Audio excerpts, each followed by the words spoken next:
Welcome back to the Cumbie Show. We tell like it is and we don't care how you feel. And we have another 2026 schedule preview, breakdown, and prediction video to get to today. I have already done a handful of other SEC teams. So if you are interested in checking those out, just go to my channel. They'll all be there. But up today, we've got the Oklahoma Sooners. So coming out of a really solid year in 2025 where they went 10-2 overall in the regular season, 10-3 overall, 6-2 in the SEC. They did lose to Texas in the rival game and Ole Miss, but they had a really good road win against Bama. But their season come up just short in the first round of the playoffs where they actually lost to Bama. Kind of funny how they had a road win in the regular season against Bama, 23-21, and then in the playoff, they had Bama come to their home and they lost to Bama. It's just kind of ironic. Obviously, the story for the Oklahoma in 2025 was John Mateer's injury. He got injured in the first quarter against Auburn. I'm not sure what week that was, but he was injured against Auburn in the first quarter. However, he did come back 3 weeks later against Texas. Did not look good in that game, had 3 interceptions. A lot of other people, myself included, kind of thinks he came back from that injury way too soon. He probably wasn't 100%.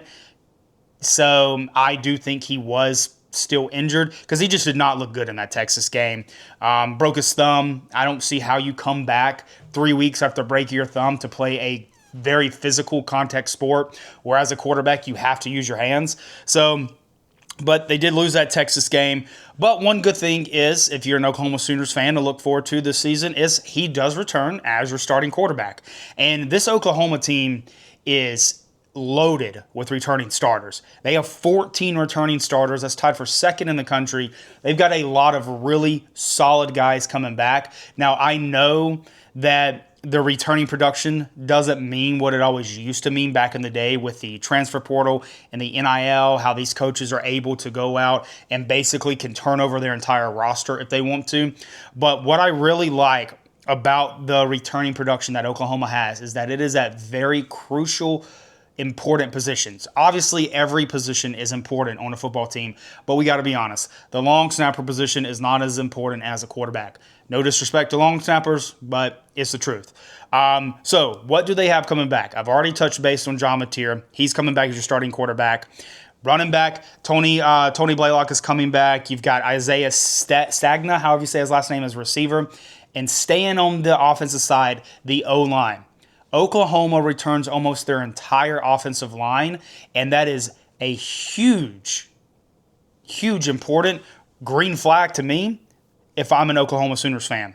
You could have all 5 stars on your O-line, but if they don't play together as one unit, you might as well have all 1 stars. That much more than any other unit on the field, your O-line has to be able to play as one unit. So the fact that they are returning basically their entire starting O-line from last season to this season, a lot of optimism if you're a Sooners fan going into the season. Defensive side, kind of the same thing on the defensive side. They return a ton on defense. Linebacker Kip Lewis, defensive end Taylor Wine. They also return 3 defensive backs. So again, just a lot of returning production from the 2025 season going into the 2026 season. And I think if you're a Sooners fan, you gotta be confident about that. Touch base on the spring game, 31. It was a 31-3. It was basically starters versus backups. Kind of did exactly how you would expect to go. John Mateer had a decent day, 192 yards with 1 touchdown. So not too much. But again, really good season last year. Come up just short in the first round of the playoffs against Bama. I did think y'all are going to win, that Oklahoma was going to beat Bama in the first round. But it was just offensive inconsistencies. And they just couldn't really seem to get it going a lot throughout the year on offense. So that's a little bit about last year, what they got coming back.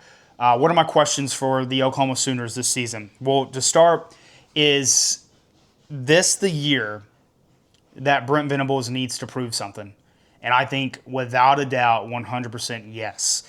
If you go back and you look at his record, his tenure with Oklahoma, he's coming into his 5th season in 2026. He took over the position in 2022. First year, he went 6-7. Chalk it up. New coach, a lot of turnover, a lot of change. Go 6-7. You come out your second year in 2023, where you went 10-3. Great season, really optimistic for the next season, but he comes out in 2024 with a very disappointing season where he went 6-7 again. So, and then obviously this past year, another 10-3 record. So 50% of his time at Oklahoma as head coach, he's had a losing record. That cannot happen this year. He has got to come out with all the returning production that this team has, the talent that's on this team. He needs to prove that he is the guy that can get Oklahoma to where they want to be and competing for a playoff spot, an SEC championship appearance every single year, year in and year out. If at the end of this year, of this season, we look and Oklahoma has gone 6-7, 7-7, might want to start raising some red flags, if you ask me, because there is zero reason why this team should not be competing for a playoff year in and year out. They're in the SEC. They recruit really well. Brent Venables is a really good defensive mind coach. So, and they got a great defense. They've got a phenomenal defense. So is this a year that Brent Venables needs to prove something? Without a doubt, yes. They need to have a winning record. They need to be in the playoffs, if you ask me. Second thing is, can this offense be more consistent? That was their biggest issue last year, was the offensive consistency, especially with John Mateer. John Mateer had a good year last year. It wasn't anything like horrible, but it wasn't the best, and a lot of it was because of the inconsistencies. He threw for 2,885 yards last year, 14 touchdowns, 11 interceptions. Definitely want to clean up that interceptions. But I was looking at his numbers, and his numbers fluctuated so much, especially his completion percentage. Now, his highest to his lowest throughout the year, there's like a 40% difference in completion percentage. That's insane. One of the teams, his highest was 81.1% completion percentage. That was against Illinois State. So obviously your numbers are going to be kind of skewed when you play teams of that caliber. But at the end of the day, he's still got to throw the ball. He's still got to put it on target, on time to his receiver. So he's proven that he can do that.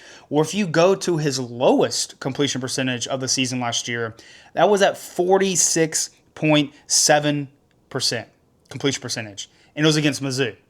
And don't get me wrong, I'm not saying Mizzou is trash, but they're not some world beater. They're not. They didn't have the best defense in the country. It's not like he was playing the Georgia defense or Ohio State or Michigan. I mean, like, and that was also at the end of the year. They played Mizzou at the end of the year, so it wasn't like the first game in the season where you're still kind of getting in rhythm, you're still kind of getting on time with your receivers. It's like, no, you had all season long to get this figured out. So to go from 81.1 all the way down to 46.7, that's concerning. Can he clean that up? Can this offense be more consistent? And can he clean up the interceptions? He had 3 interceptions in Texas. I touched on that earlier in the video, but 3 interceptions against your rival. That's not a recipe to win. So can this offense be more consistent? And my third question going into the season is, can they stay healthy? Obviously, this is a contact sport. It's football. You're going to have injuries. But this Oklahoma team was plagued with injuries. I touched base on John Mateer getting hurt. Their wide receiver room was a mess towards the end of the season. Every team is going to get injured. You're going to have injuries. Name me a team where they went a full regular season without a starter being injured and missing some time of a game. You're not going to find it. If you do, let me know, because I would be curious to see what the hell they're doing, because that's just pure luck. But can they stay healthy? Can this offense become more consistent week in and week out and play at a much higher rate more often? And can Brent Venables prove something this year? Those are my 3 questions going into this 2026 season. So let's jump to their schedule. What I'm going to do is go through their schedule, give you the day and who they're playing, and then after I run through the schedule, I'm going to talk about my takeaways from it, and then I'll give you my prediction of where I think they're going to end up at the end of the year. So they get things kicked off. I think this is a Friday game, September the 4th against UTEP. This is a name your score type of game. I don't see any reason why Oklahoma should have any trouble beating UTEP. They could come out and not play their A game and still win. But immediately after that, it gets very difficult with going on the road on September 12th to take on Michigan. First road game, and it is in a very hostile, difficult place to play. They do come back home after that Michigan game on September 19th to take on New Mexico. Again, same as the first game against UTEP. They'll win this game. Then after that, they have another very difficult road game on September 26th where they take on my Dogs, Georgia, in Athens. So right out the gate, very two road games. After that Georgia game there on on October the 3rd, they do have a bye week, but coming out of their bye week is the rival game with Texas on October 10th. That's at the neutral site there at that fair. After Texas, they are coming back home on October 17th to take on Kentucky, and then on the road on October 24th to take on Mississippi State Bulldogs, and then on Halloween, October 31st, you're back home taking on South Carolina, and then for your 4 final games of the regular season, on November the 7th, you go on the road to take on Florida, and then you're back home in consecutive weeks on November the 14th to take on Ole Miss, and then November 21st, Texas A&M, and then to round things out with the regular season, on November 28th, you go on the road to take on Mizzou. So, that's the schedule. What's my takeaways? Immediate rough road games. On the road, Michigan. On the road at Georgia. Very difficult places to play. And it's the first 2 of your 4 games. You got to go there. Can you win one of those games? That is going to be a very pivotal point for this Oklahoma season and where they're going to end up. I'll be honest, I don't know if you beat Georgia. Don't know if you go on the road to beat Georgia. So that Michigan game, most important because it is the first road game and it's a very difficult place to play, that is going to be such a pivotal game for the Sooners team, in my opinion, of how the rest of the season is going to play out. Because if you can go on the road and beat Michigan, you're looking really good. But if you go into that bye week and you're at 2-2, every game out of that bye week is basically a playoff elimination.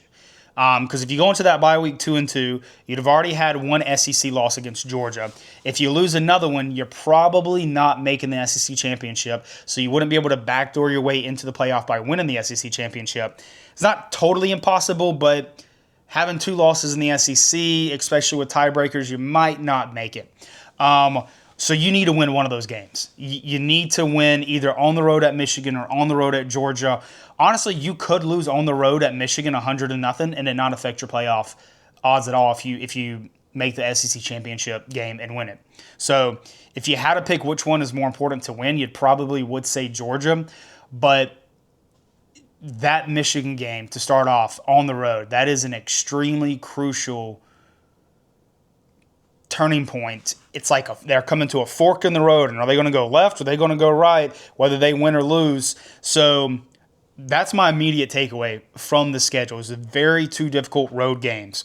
They also have an early bye week in the season after those 2 road games. Obviously, it does come before the Texas game, the rival game. Makes sense. But it's early. That's week 5 of the season. So you got to go the rest of your season with no bye week, and it does not get easier. Trust me, this is a very difficult schedule. This is difficult. You don't got Bama, but honestly, I would rather play Bama this year than a lot of these other teams. I'd rather have Bama on my schedule than Ole Miss. I'd rather have Bama on my schedule than Texas. I'd rather have Bama on my schedule than Michigan. Seriously. So this is a tough schedule. Very difficult early road games, weirdly placed bye week. And also, I was looking at the schedule, and I try and break up everyone's schedule in group of 4. I usually do 4, 4, and 4, and I say, can they go 3-3 here, or 2-2, or 3-1, or 4? You get the idea. Can they do that in these? Well, you look at the first section. Best case scenario, I think you go 3-1. I don't think you go 4-0 in those, just with those 2 difficult road games. But can you at least go 3-1 in the first 4? You get your bye week. Come out of the bye week, your next 4 are Texas, Kentucky, on the road at Mississippi State, at home against South Carolina. Can you go 3-1 in there? Sitting only at 2 losses. And then coming out of that, your last 4, it gets difficult.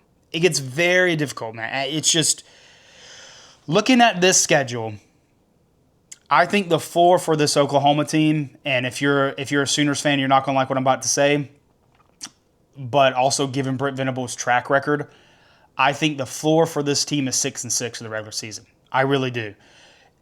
With the road games, with where they're at in the season, with how difficult this schedule is, if things don't go right and this offense isn't playing consistent, and John Mateer is still making dumb decisions, interceptions rear its head, you could lose on the road at Michigan. You can lose on the road at Georgia. You can lose to Texas. You can lose to Florida, Ole Miss, Texas A&M. That's 6 games right there you could very easily lose.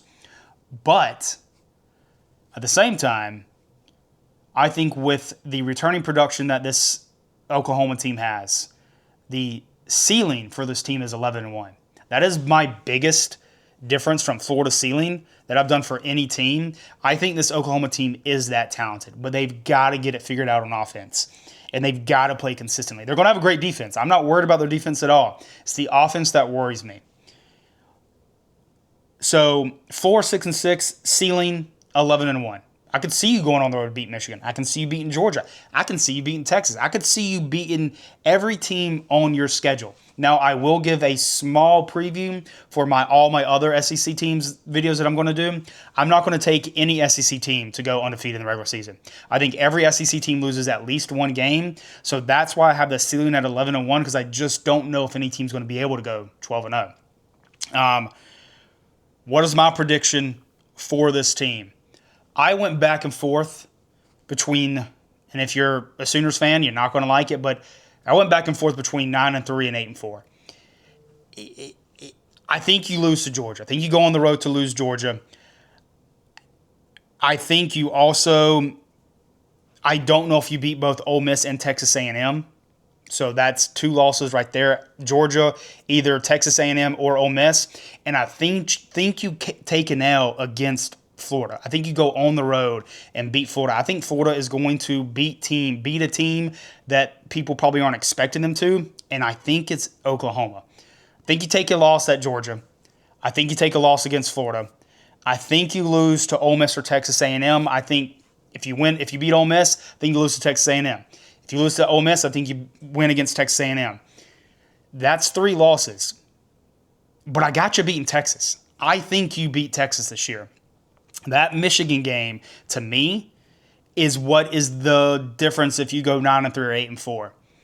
And it's very hard for me to decide because these 2 teams are very similar. Oklahoma and Michigan are basically the same team. Last year, what do? They both struggled on offense. Michigan was a little bit more of inexperience with a true freshman quarterback and Bryce Underwood, where Oklahoma was a lot more of just injuries.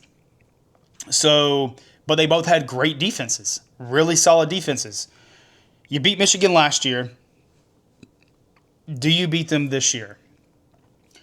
It's so difficult for me to decide, and when I get in these types of games, I always tend to lean towards the home team, especially considering that this is on the road in Michigan. It's going to be a very tough place to play. I think you take an L against Michigan. I think that this Oklahoma team goes 8-4 in the regular season for 2026. Kind of disappointing, kind of a step back from last year. I think at that point, will alarm bells be raised against Brent Venables? Probably. It's obviously not as bad as a losing record, 8-4. It's not going to be good enough to get you to the SEC. Not going to be good enough to get you in the playoff. You will make a bowl game. But I think Oklahoma goes 8-4 in 2026 with losses to Michigan, Georgia, Florida. And if I had to pick, I would probably say I'm going to lean Texas A&M. I think you get the win against Ole Miss, but lose to Texas A&M. But either way, that's my thoughts. That's my opinions. 8-4 for Oklahoma in 2026. Let me know what you think down in the comments. If you agree, if you disagree, if I'm stupid or whatever, let me know. On that, over and out.